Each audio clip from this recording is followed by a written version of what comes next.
In this video, we are going to look at how we got our Bible, not as a book that simply appeared, but as a story that survived against impossible odds.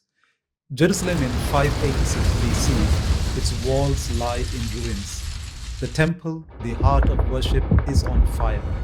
Soldiers drag priests through the streets as smoke fills the air. And somewhere in that chaos, scrolls are being hunted down. Because if the words disappear, the people don't just lose a book or a scroll, they lose their identity. They lose the story that tells them who they are and why they exist. That's the real target. So I want you to pause here for a moment. Sit with the danger and think of how does a book survive this? Because everything about history says that it shouldn't. Empires collapse, libraries burn, languages disappear, stone monuments outlast paper every time. And yet the book survives, not etched in marble, not guarded by armies, but carried by people. That contradiction is where the story begins.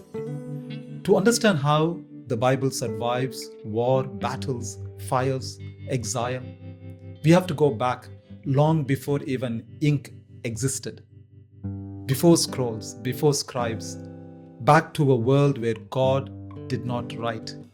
He simply spoke. The Bible begins with a picture of God creating through speech. Light appears because God speaks.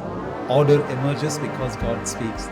And humanity enters the story not through a document, but through conversation. God speaks directly to the first humans, giving instructions, relationship, and purpose.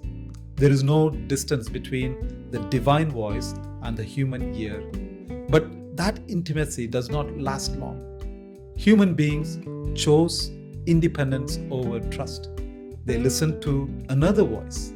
And for the first time, fear, guilt, hiding entered human story.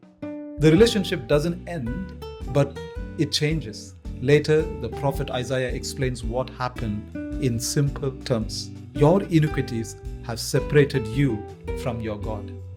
Notice what is being said and what isn't being said. God does not stop speaking, but separation enters into that relationship. So God does not withdraw, He begins to adapt. Instead of speaking directly to everyone in the same way, God begins to speak through chosen individuals, people entrusted to carry His words to others. These people are called prophets. One ancient text records God saying that when a prophet is present, he makes himself known through visions and dreams. Another text explains that God does nothing without first sharing His counsels with His servants, the prophets. The word counsels is important. It doesn't mean random message. It means inner deliberation. God is inviting human beings into His thinking. But there's a problem here. Words that are only spoken can be forgotten. Memory fades, generations pass, voices are lost. So eventually, God does something radical. He tells His people to write it down. This part surprises many people. For the first 2,500 years of human history, there is no written Bible. No Genesis scrolls, no Exodus manuscripts, just memory. Knowledge is passed from parents to children, from community to community. Stories are repeated carefully, guarded faithfully. Ancient sources tells us that these early generations trained their memory with remarkable discipline, not casual recollection or anything, but intentional preservation. Stories went improvised, they were protected.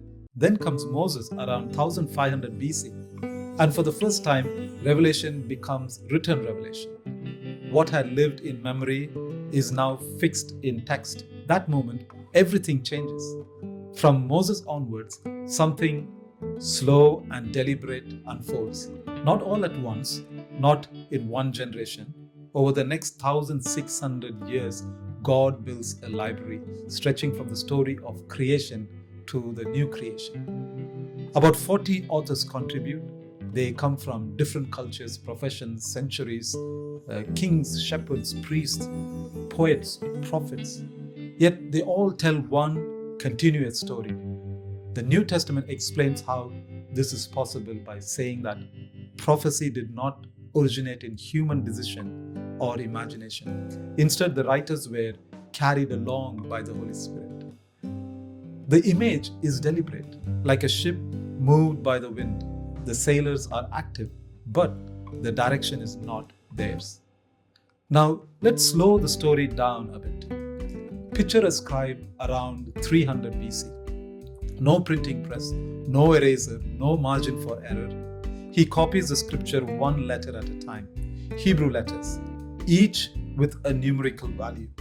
When he finishes, he counts everything. He counts the verses, words, letters, even the exact middle letter of the book. If one number is wrong, the manuscript isn't corrected. It's actually destroyed because accuracy matters more than efficiency. For centuries, critics assumed this system must have failed. After all, how could hand-copied text remain reliable over hundreds of years? Then in 1947, something unexpected happened. A Bedouin shepherd threw a stone into a cave in the Dead Sea and heard pottery shatter. Inside those caves were ancient scrolls hidden for nearly 2,000 years, and they're called the Dead Sea Scrolls. When scholars compared these manuscripts, especially the book of Isaiah, with later Hebrew texts, the result was stunning. Word for word, line for line, the text matched. What had been copied, counted, and guarded for centuries had endured. The scribes were vindicated. Fast forward to the first century. Jesus stands in the synagogue and treats these scriptures as authoritative. He quotes them, he teaches from them, he explains them, he refers them to as laws, the prophets, and the Psalms, the recognized Hebrew scriptures. Then something remarkable happens. His followers begin to write eyewitness accounts, letters, the Gospels.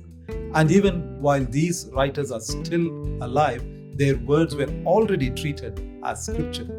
One apostle refers to another apostle's letter in exactly that way. The New Testament recognizes itself in real time. And I also wanted to add that the word Bible comes from the Greek biblia. It simply means little books in plural form. This isn't one book pretending to be many. It's many books telling one story. And that's why it's called a canon, which means a measuring rod, a standard, not just sacred writings, authoritative writing. As languages change, the Bible moves Hebrews into Greek, Greek into Latin, Latin into English. Not new Bibles, new bridges, each translation quietly saying, this message must keep going. Some other ancient writings were preserved as well, historical and devotional work. Often this was called the Apocrypha. They were read, but they never carried prophetic authenticity or authority. Jesus never quoted from them. The apostles never taught from them. They were respected, but not treated as scripture. And that brings us back to where we began. The Bible didn't survive because it was protected. It survived because it was transmitted. From voice to memory to manuscript to hidden caves to translation and then to you. One gospel writer explains the purpose of it all. These things are written so that you may believe and have life. No applause, just a book still speaking. Empires try to burn it down. Time tries to bury it. But the Bible was never carried by power. It was carried by truth. So here's my question for you. What does it tell you about God that He trusted people rather than force to carry His word? Leave your thoughts in the comments. And if you want to keep studying the Bible deeply and thoughtfully, like the video and subscribe to the channel. This channel exists for one reason, to help people trust the scriptures and understand them well. Thank you. See you in the next video.